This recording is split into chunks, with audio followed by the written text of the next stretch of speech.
Now I'm going to show you how to make raspberry. We're going to take red marzipan or a plain marzipan if you want to paint it later on. We're going to shape it into a bowl, little bowl, and then press it a little bit, very gentle press it. Take a back of a pen or a pencil and just make a little hole in the middle, very gently. And now we're going to squeeze it in a little bit, just the top.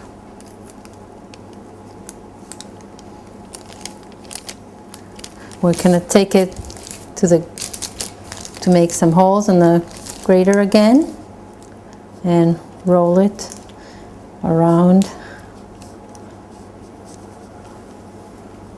the grater.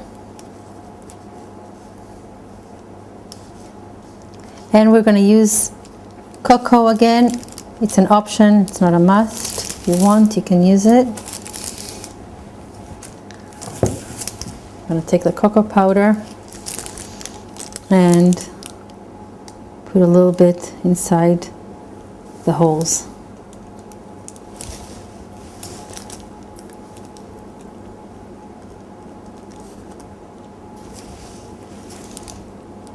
And here is our raspberry.